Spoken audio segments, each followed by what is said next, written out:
독거노인의 현실. 혼자 늙어간다는 것. 여러분, 혹시 우리 동네에서 혼자 사시는 어르신을 본 적 있으신가요? 오늘은 우리가 외면하고 싶었던 하지만 반드시 알아야 할 이야기를 전해드리려 합니다. 20대 청년이 80대 노인 체험 키트를 착용했습니다. 관절을 고정하고 등을 굽게 만들고 무거운 모래주머니를 발목에 차고. 무겁고 불편해요. 방금 신호등 건너왔는데 신호등이 이렇게 짧네요. 아무도 쳐다보지도 않는 느낌. 아, 이게 노인의 삶인가? 대한민국에서 노인으로 산다는 것. 오늘 그 현실을 함께 들여다보겠습니다. 지난해 8월 대전의 한 주택가. 80대 노인이 숨진 지 며칠 만에 발견되었습니다. 발견 당시에는 그냥 편안하게 주무시는 것처럼. 아내가 세상을 떠난 뒤 홀로 살았던 이 노인. 같은 동네에 살던 이웃들은 그를 기억조차 못했습니다. 쓰레기 버리러 나오는 것만 봤죠. 말을 안 하고 살아서 그냥. 더 충격적인 건 이게 특별한 사례가 아니라는 겁니다. 8월 한 달 대전 동구에서만 고독사 3건. 모두 혼자 외롭게 세상을 떠난 독거노인이었습니다. 또 다른 곳 신안동. 한 노인이 숨진 지 2주 만에 발견되었습니다. 발견의 단서는 문틈으로 새어나온 냄새였습니다. 그때 문을 열자 노인은 새우잠을 자듯 웅크리고 누워 있었어요. 여러 가구가 붙어 사는 다세대 주택. 하지만 2주 동안 아무도 이상하게 여기지 않았습니다.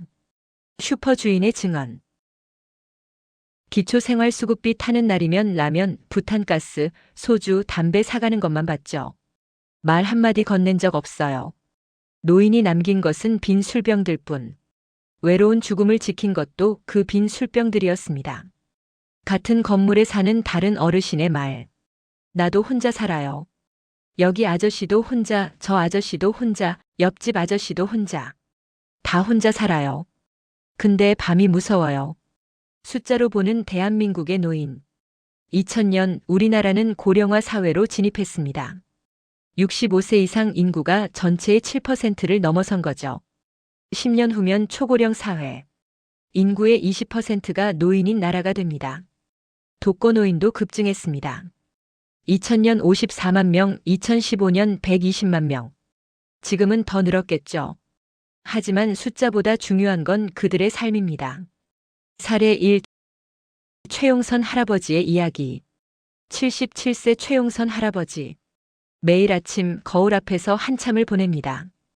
5년간 관리소장을 했는데 나이가 많다는 이유로 잘렸어요.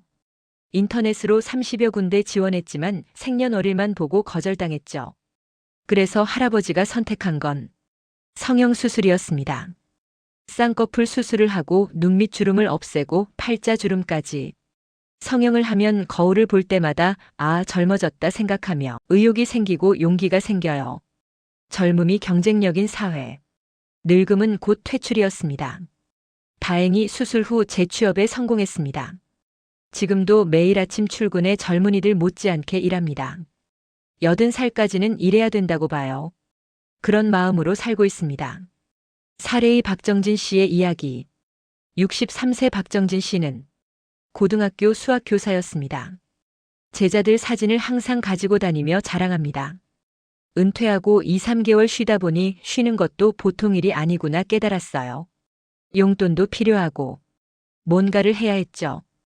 부동산 자격증도 땄지만 성격에 안 맞았습니다. 그가 정말 하고 싶었던 건 다시 수학을 가르치는 것. 수학을 쉽게 전달하는 데 자신 있어요. 학원 원장들에게 제안했죠. 학생들이 정말 날 싫어하는지 1시간만 기회를 달라고. 하지만 기회조차 주지 않았어요. 그의 자리는 어디에도 없었습니다. 사례 3. 고대진 할아버지의 폐지 줍기. 72세 고대진 할아버지.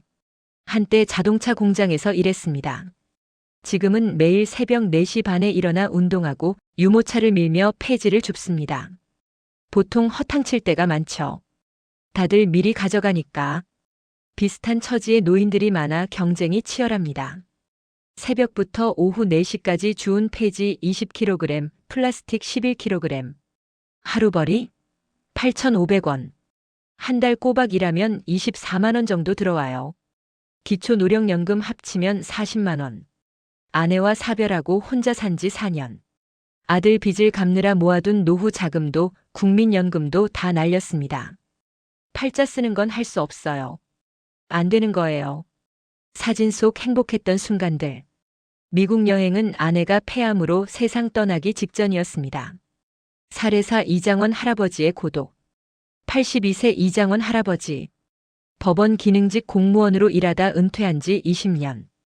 아내가 세상을 떠난 뒤 혼자 산 지 10년째. 수전증이 있어 복지관에서 밥 먹는 것도 꺼립니다. 오늘도 홀로 밥상을 차리고 혼자 먹습니다. 한마디로 말해서 빨리 가는 게 좋은데 그게 또 그렇게 안 돼요. 두 아들이 함께 살자고 하지만 거절합니다. 며느리들하고 같이 살기가 힘들어요. 마음대로 못하고 내가 더 불편하다고요. 스스로 선택한 독거 생활. 하지만 외로움은 어쩔 수 없습니다. 집사람 얘기하면 눈물이 나와요. 묘에 가면 울면서 막 통기고 혼자 있으면 생각이 나서 건강도 문제입니다. 계단 오르는 것도 이제 힘에 부칩니다. 몇 번씩 쉬어야 겨우 올라갑니다. 세상 이렇게 살아서 뭐하나? 죽지 못해서 사는 거니까. 살해 후 장정숙 할머니의 위기. 거동이 불편해 집에 갇혀 산 지 1년째. 일주일에 한 번 오는 생활관리사가 유일한 연결고리입니다. 전화가 안 오면 자꾸 기다리게 돼요. 가족 같아요. 관절과 척추 문제로 혼자는 집 밖을 나갈 수 없습니다. 일주일 내내 이 시간만을 기다리며 삽니다. 그런데 어느 날 욕실에서 쓰러진 할머니. 3일 동안 홀로 생사를 넘나들다가 생활관리사가 방문해 극적으로 구조되었습니다. 문을 10분 이상 두드려도 대답이 없어서 119에 신고하고 2층을 통해 들어가 보니 화장실에 쓰러져 계셨어요. 충격적인 통계. OECD 국가 중 한국 노인의 사회적 관계망 꼴찌.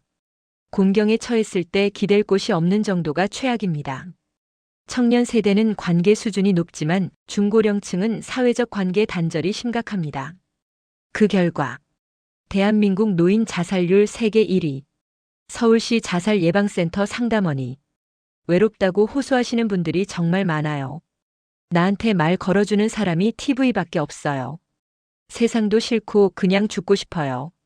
하지만 다른 삶도 가능합니다. 강원도 영월의 작은 마을, 중촌 서편마을. 여기에 특별한 집이 있습니다. 87세 김봉선 할머니의 집. 이곳에 6명의 할머니가 함께 살고 있습니다. 70세부터 87세까지. 일가도 친척도 아니지만 이들은 가족입니다. 혼자 살 때는 어제 먹던 거 오늘도 먹고 이제는 함께 밥 해 먹으니까 행복해요. 각자 역할이 있습니다. 힘센 할머니는 호박을 따고 관절 안 좋은 할머니는 배추를 다듬고 수다쟁이 할머니는 분위기를 띄웁니다. 마을 일도 함께 합니다. 콩대 뽑기, 수학 돕기. 우리가 아직 할 수 있는 일이 있다는 게 행복합니다. 저녁이면 6명이 한 방에 이불을 깔고 눕습니다. 잠들 때까지 웃음소리가 끊이질 않습니다. 다 혼자 살 때는 외롭고 무서웠어요. 이제는 아프면 같이 병원 가고 서로 돕고 멀리 있는 자식보다 가까운 이웃이 낫다니까요. 할머니들의 공동생활은 마을 전체를 바꿨습니다. 주민들이 반찬을 가져오고 밥때가 되면 함께 모여 먹습니다. 혼자 있으면 눈물만 나는데 함께 있으니 매일이 잔치 같아요. 여러분, 오늘 이야기는 먼 미래의 일이 아닙니다. 지금 이 순간에도 우리 주변의 어르신들이 외로움과 싸우고 있습니다. 그리고 우리 모두도 언젠가는 늙습니다. 노화는 누구에게나 평등하게 찾아옵니다. 중요한 건 선택입니다.